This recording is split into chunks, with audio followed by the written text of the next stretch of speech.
Bapak Ibu, mari kita buka Alkitab kita dan membuka kitab Keluaran.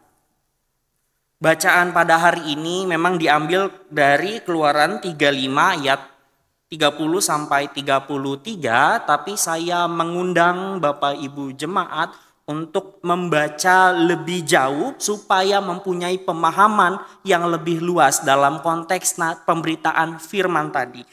Dalam konteks pemberitaan firman yang akan disampaikan, kita akan membaca dari Keluaran 35 ayat 30 sampai 35, dilanjut pasal 36 ayat 1 dan 2. Keluaran 35 ayat 30 sampai 35, dilanjut pasal 36 ayat 1 dan 2.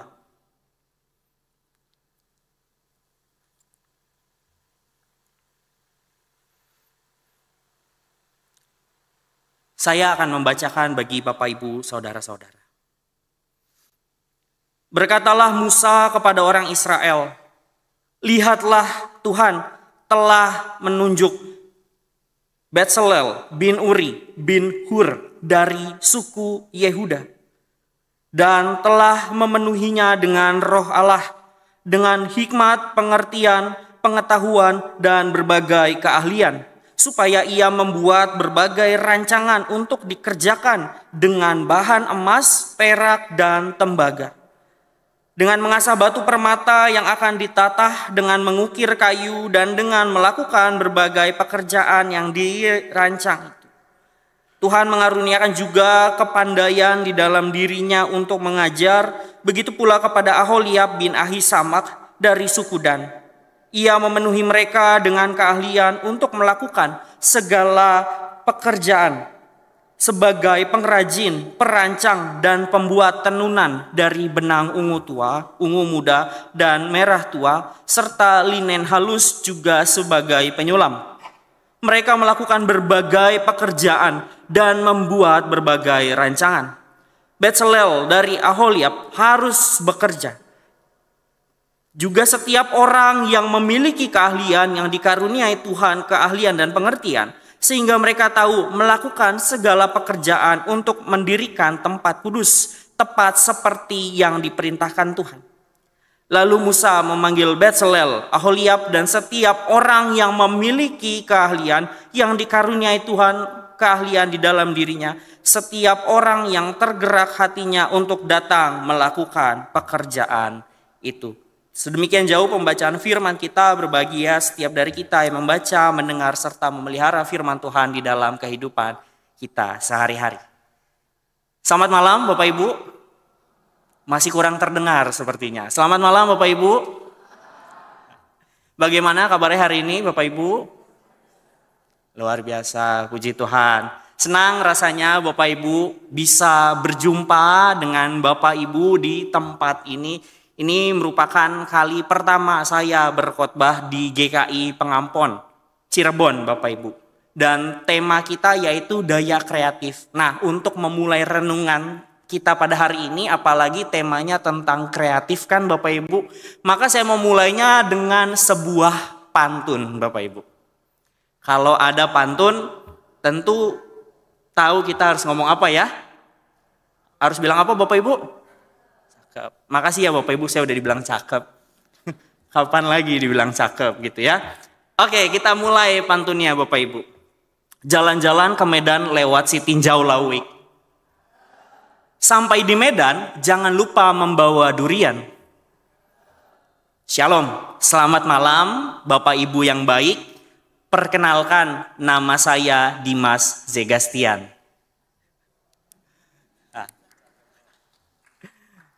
Oke, sebentar. Boleh dibantu rekan-rekan, boleh di next ya Bapak Ibu. Seperti yang telah saya sampaikan dalam pantun, nama saya Dimas Zegastian atau lengkapnya Dimas Zegastian Kristiono. Biasa dipanggil Dimas Bapak Ibu. Saya merupakan lulusan dari Sekolah Tinggi Filsafat Teologi Jakarta dan saat ini melayani sebagai TPG di GKI Bajem Jatiwangi. Semoga melalui perkenalan singkat ini Bapak Ibu dapat menjadi relasi persahabatan yang baik bagi setiap dari kita dan membawa berkat bagi kita semua mulai dari saat ini hingga seterusnya. Sudah enggak ya Bapak Ibu? Sudah enggak ya Pak ya? Ya Bapak Ibu, tema kita seperti yang tadi saya sampaikan di awal adalah daya kreatif. Boleh dibantu di next? Dan berbicara tentang kreatif ini Bapak Ibu, saya ingin terlebih dahulu bertanya kepada Bapak Ibu. Bapak Ibu masih ingatkah dengan dua raksasa besar dalam industri teknologi handphone, yaitu Nokia dan BlackBerry? Masih ingat ya Bapak Ibu ya?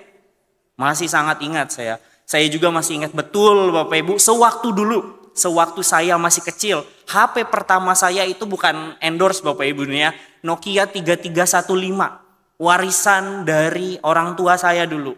Nah dulu pas saya megang tuh rasanya udah seneng banget, apalagi ada permainan ular-ularan Bapak Ibu. Ada ular-ularan yang dimana si ular itu harus makan supaya badannya makin panjang dan harus nyelesain semua makanan tanpa dia memakan badannya sendiri. Nah Bapak Ibu, dulu saya kalau bahasa anak sekarang mungkin ya, saya mungkin udah jadi pro player Bapak Ibu. Sudah cukup hebat karena sudah banyak menyelesaikan permainan itu. Dan selain ada HP Nokia, Bapak Ibu ada juga HP BlackBerry dengan tombol QWERTY-nya ya Bapak Ibu ya. Pada saat itu jadi unggulan. Sehingga bisa lebih cepat dalam mengetik, serta yang jadi unggulannya bahkan jadi fitur utamanya yaitu BBM Bapak Ibu. BBM ini bukan bahan bakar mesin, tapi BlackBerry Messenger. Ya, betul Bapak Ibu. BlackBerry Messenger yang jadi fitur bagi setiap pengguna BlackBerry untuk menerima dan mengirim pesan tanpa perlu memikirkan kehabisan pulsa. Kayak pakai SMS. Dan ini juga jadi fitur yang paling beda dan eksklusif karena hanya untuk pengguna BlackBerry saja. Nah, dua HP ini Bapak Ibu sama-sama pernah menguasai, mendominasi dan jadi kiblat pasar dunia. Kalau kita lihat data Bapak Ibu, BB itu pernah menyentuh 30% penggunaan handphone di dunia. Sementara Nokia pernah menyentuh 60%. Tapi sekarang gimana kabar kedua HP ini? Ada mungkin yang masih megang BB dan Nokia Bapak Ibu? Mungkin masih ada ya. Masih ada mungkin, tapi rasanya sudah tidak seperti dulu. Dan setahu saya, baik Nokia maupun BlackBerry sebagai perusahaan itu masih ada. Tapi sama-sama sudah tidak memproduksi HP lagi. Nah Bapak Ibu, dulu menguasai pasar, tapi sekarang sudah banyak ditinggalkan. Kira-kira Bapak Ibu, kenapa bisa sampai ditinggalkan seperti ini? Padahal dulu punya pengaruh yang luar biasa besar. Boleh dibantu di next? Nah, secara sederhana Bapak Ibu, walaupun banyak faktor yang mempengaruhi, tapi kalau kita ambil secara sederhana, dua-duanya ini terjatuh karena paling tidak alasan seperti telat beradaptasi, tidak unggul dalam kreativitas dan inovasi, serta terlalu nyaman pada zona nyamannya sendiri. Dan pernah juga ketika HP layar sentuh lagi naik-naiknya, seorang petinggi perusahaan mengatakan, buat apa sih layar-layar sentuh? Pasti nggak adalah orang-orang yang mau punya. Soalnya ribet. Nah ternyata pernyataan dari sang petinggi ini justru berkebalikan. Rasanya semua dari kita sekarang menggunakan handphone berlayar sentuh. Dan Bapak Ibu, sahabat yang terkasih, dalam dunia yang kita jalani ada pernyataan yang menurut saya cukup menarik yang berbunyi begini. Boleh di next? Di dunia yang terus berubah, kreativitas bukanlah sebuah pilihan, melainkan sebuah kebutuhan. Yang tidak adaptif maupun kreatif akan segera terlupakan. Saya merasa Bapak Ibu pernyataan seperti ini benar adanya. Dan pernyataan ini bukan cuma berbicara dalam dunia yang ada di luar sana, tapi juga kita sebagai gereja maupun orang-orang yang berada di dalamnya. Saya mengatakan begini Bapak Ibu, bukan artinya kita harus jadi benar-benar serupa dengan dunia secara penuh. Tidak Bapak Ibu. Tapi kita sebagai gereja harus mempunyai filter dalam memfiltrasi serta memilah perkembangan dunia yang tidak baik. Tetapi Bapak Ibu, yang mau saya katakan di sini, gereja maupun kita, orang-orang yang berada di dalamnya tidak boleh berhenti apalagi berdiam diri pada zona nyamannya sendiri. Kita tidak boleh sampai menutup diri dari segala perkembangan yang ada. Apalagi perkembangan yang baik dan berguna bagi pelayanan gerejawi. Gereja harus terus mempunyai jiwa dan daya yang kreatif untuk mengatasi berbagai persoalan serta memajukan pelayanan gerejawi, terutama dalam dunia yang berkembang dan semakin tidak menentu ini. Kita bersama-sama mau mengerahkan tenaga kita, waktu kita, akal kita, talenta kita masing-masing, apapun bentuknya, untuk mengembangkan kehidupan dan pelayanan gerejawi. Sama seperti kisah dalam bacaan yang tadi kita baca bersama Bapak Ibu. Boleh di next-nya. Oke, di sini seorang bernama Bezalel, kalau tulisan bahasa Indonesia Bapak Ibu, dan Aholiab yang dipenuhi oleh Roh Kudus dalam berkreativitas, mengembangkan serta merancang kemah suci pada saat itu. Di next. Pertama-tama Bapak Ibu, kita perlu mengetahui konteks yang ada pada bangsa Israel saat itu. Pada bacaan yang kita baca bersama Bapak Ibu, bangsa Israel ini sedang dalam perjalanan keluar dari tanah Mesir menuju tanah perjanjian. Pada saat itu Bapak Ibu, karena namanya masih hidup di jalan, dalam perjalanan, hidupnya masih nomaden alias berpindah-pindah. Makanya kalau kita baca ayat sebelumnya, mereka ini sebenarnya konteksnya ingin membuat yang namanya kemah suci, Bapak Ibu. Perlu diingat, kemah suci, karena mereka masih belum menetap. Bukan bait suci ya Bapak Ibu yang sudah permanen, yang kemudian ya dihancurkan juga sih. Tapi ketika dalam perjalanan, terlebih dahulu mereka ingin membangun yang namanya kemah suci sebagai tempat atau rumah beribadah yang bisa dipindah-pindah selama dalam perjalanan tersebut. Di next lagi. Dan kalau kita melihat dalam ayat sebelumnya juga Bapak Ibu, Tuhan melalui Musa memerintahkan bangsa Israel untuk memberikan persembahan khusus dalam rencananya untuk membangun kemah suci tersebut. Dan ketika mendengar pernyataan ini dari Musa, banyak orang yang tergerak hatinya untuk membawa persembahan bagi pembangunan kemah suci. Apa yang dipersembahkan juga ada macam-macam Bapak Ibu. Ada emas, perak, tembaga, segala jenis kain warna-warni, ada kulit, anting-anting, cincin, kalung, kayu, permata, dan masih banyak lagi Bapak Ibu. Saking beragam dan banyaknya sampai-sampai dikatakan begini Bapak Ibu. Di akhir pasal 36, bahan-bahan atau persembahan yang diberikan untuk pembangunan kemah suci ini sudah sangat cukup. Bahkan dikatakan sampai berlebihan. Makanya Musa kemudian memerintahkan kepada para rakyatnya, mencegah para rakyatnya untuk membawa persembahan lagi. Karena sudah terlalu banyak jumlahnya. Di next. Nah Bapak Ibu, untuk membangun sebuah kemah suci ya, tadi kan barang-barangnya sudah diminta dari rakyat. Rakyat sudah memberikan begitu banyak beragam-ragam bahan-bahan atau material gitu ya, untuk dibangunkan kemah suci. Tapi ketika sudah dikumpulin, gak mungkin kan barang-barang itu simsalabim jadi apa, prok, tiba-tiba jadi kemah suci. Tidak mungkin kan, seperti itu. Gak mungkin kemah suci ini terbangun sendiri. Oleh karena itu perlu ada orang-orang yang merancang, mengelola, serta mengerjakannya. Kalau dalam bahasa LAI, Bapak Ibu, pada perikop yang sama-sama kita baca tadi, perlu ada tenaga ahli yang dipenuhi oleh Roh Allah untuk mengerjakannya. Yaitu Bezalel yang kemudian dibantu oleh rekan sekerjanya yaitu Aholiab. Lalu siapa sebenarnya Bezalel ini Bapak Ibu? Mengapa sampai ia dikatakan telah dipenuhi oleh Roh Allah? Orang sekudus apa sih dia sampai-sampai Musa sendiri yang mengatakan bahwa Roh Allah itu telah memenuhinya. Dan juga Aholiab. Siapa Aholiab dan Bezalel ini? Bezalel Bapak Ibu dalam bahasa Ibraninya adalah anak Uri cucu dari Hur yang merupakan keturunan dari suku Yehuda. Sementara Aholiab adalah anak Ahisamak keturunan suku Dan. Baik Betsalel dan Aholiab ini Bapak Ibu keduanya bukan sosok-sosok yang berdiri ada di depan orang banyak, yang berdiri layaknya sebagai seorang imam. Dia bukan sosok yang mungkin dikenal sebagai pemimpin rohani. Dia bukan orang yang berada di atas mimbar di hadapan banyak orang untuk bernubuat, untuk berkata-kata, untuk memberitakan firman Tuhan. Tidak Bapak Ibu. Betsalel dan Aholiab bukanlah orang yang seperti ini.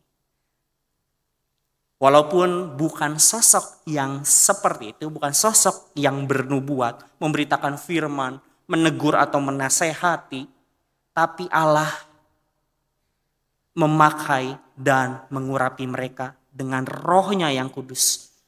Tuhan memenuhi mereka dengan hikmat, pengertian, pengetahuan, serta berbagai keahlian yang mereka miliki.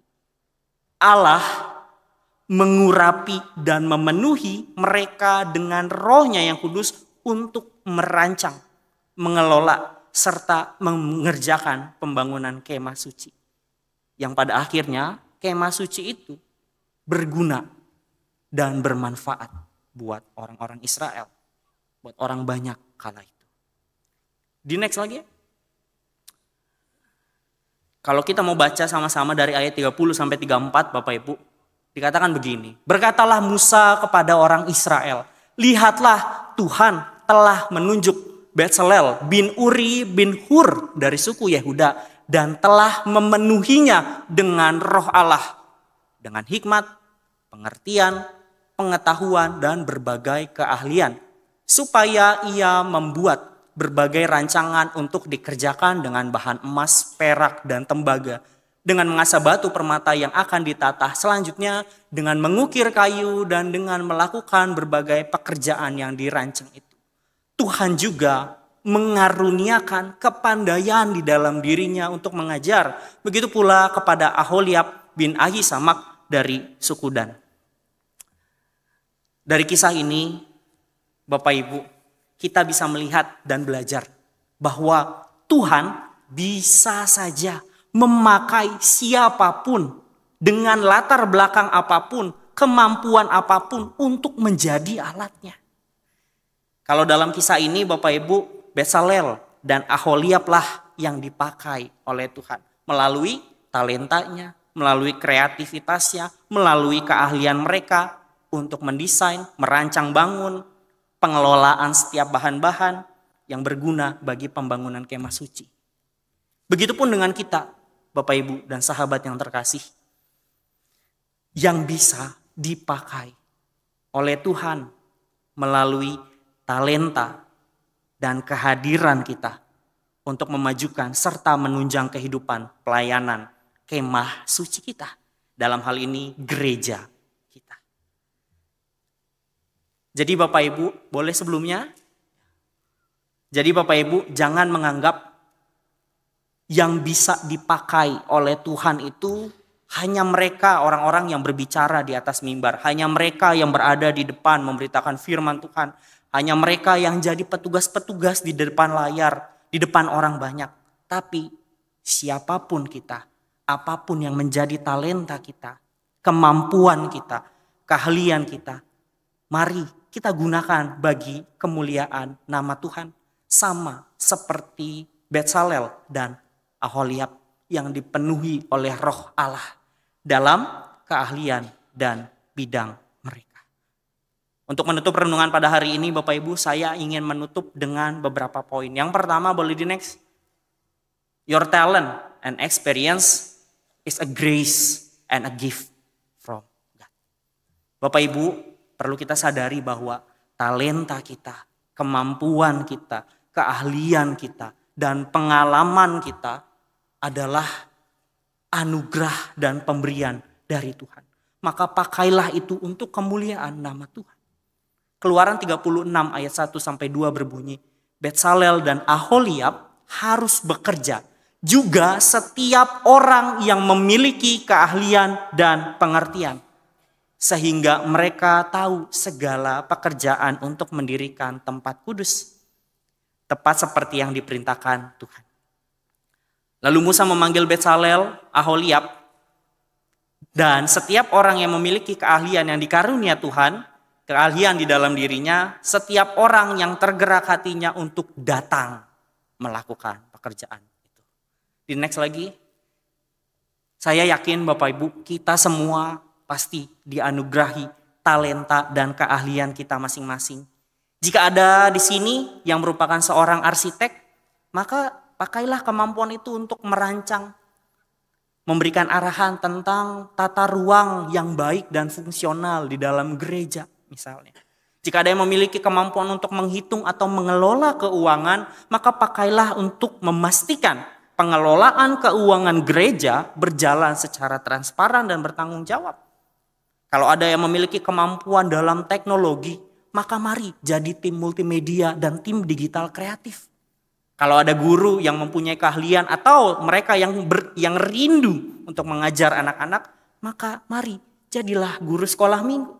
Lalu mungkin ada seorang dokter atau perawat, maka pelihara dan rawatlah setiap mereka yang sakit dan menderita dengan sebaik mungkin. Dan lain sebagainya. Lalu misalnya Bapak Ibu ada yang berkata, wah saya mah gak memiliki talenta atau kemampuan yang seperti itu.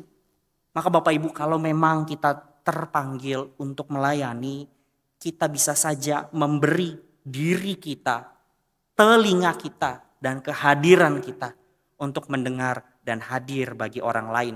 Apalagi mereka yang sedang dalam duka dan kesulitan. Jadi sebenarnya Bapak Ibu sudah tidak ada alasan lagi bagi kita untuk tidak memberi diri bagi Tuhan dan sesama. Next. Kedua, don't stuck at your comfort zone. Be creative and keep moving forward. Kalau tadi Bapak Ibu saya ngomong kalau nggak kreatif, kalau nggak adaptif atau telat berkembang, bakal ditinggalin. Sama kayak kedua HP Nokia dan BlackBerry tadi yang udah banyak ditinggalkan. Maka sebagai gereja dan komunitas kita mau terus adaptif dan kreatif dalam menghadirkan atau menjawab segala persoalan dan tantangan dunia ini. Sama seperti Betsalel dan Aholiab yang menggunakan kreativitas mereka, keahlian mereka, kemampuan mereka dalam pelayanan, maka kita pun mau terus berkreasi, menghadirkan sesuatu yang baru atau mengembangkan sesuatu yang baik. Contohnya gimana? Misalnya Bapak Ibu ada di sini yang merupakan pengurus komisi. Biasanya kan per tahun ada yang namanya penyusunan program kerja ya Bapak Ibu ya. Nah pas penyusunan proker itu mungkin ya udahlah proker tahun lalu kayak gimana. Udahlah yang tahun lalu aja kita ulangin lagi. Di copy paste plek ketiplek. Tanpa ada sedikit pun mau meluangkan waktu, tenaga dan pikiran untuk memikirkan sesuatu yang baru, sesuatu yang fresh, sesuatu yang jadi sarana untuk merangkul orang banyak. Ya mungkin kalau mikirin sesuatu yang baru, ide yang baru itu bukan hal yang mudah Bapak Ibu. Apalagi kalau kita kerjakan sendirian. Tapi Bapak Ibu ini yang jadi poin ketiga sekaligus poin terakhir dalam renungan hari ini. Yaitu we are one body, one community, go work together. Dalam menghasilkan sesuatu yang baru tadi, sesuatu yang kreatif dan bermanfaat tentu bukan hal yang mudah. Apalagi kalau dikerjakan sendirian. Oleh karena itu mari sebagai satu komunitas, sebagai satu keluarga, satu tubuh di dalam Kristus, mari kita bekerja secara bersama-sama saling bahu-membahu. Di dalam Alkitab tadi Bapak Ibu, Betsalel pun tidak bekerja sendirian. Dia dibantu oleh rekannya yaitu Aholiab dan banyak orang lain yang tidak disebut namanya satu persatu. Mereka bekerja bersama dalam membangun kemah suci pada saat itu. Next. Maka kini giliran kita. Maukah kita secara dengan sungguh-sungguh terpanggil dan sukacita mau membangun kemah suci kita sendiri? Maukah kita terus memajukan kehidupan dan pelayanan kita sebagai gereja, sebagai komunitas, sebagai keluarga, melalui segenap talenta, kemampuan, waktu, tenaga, materi, dan pikiran kita? Dalam ibadah malam Prapentakosta ini, Mari menghayati Bapak Ibu, bahwa Roh Allah dapat bekerja melalui diri kita, talenta kita, kemampuan dan keahlian kita masing-masing. Asal kita mau terbuka serta dipakai oleh Tuhan, sama seperti Betsalel dan Aholiab tadi. Kiranya Tuhan yang akan menuntun, menguatkan serta mengilhami kita dalam kata, kerja, dan karya kita. Allah Trinitas yang akan menyertai dan memberkati kita semua. Amin. Saat hening bagi kita.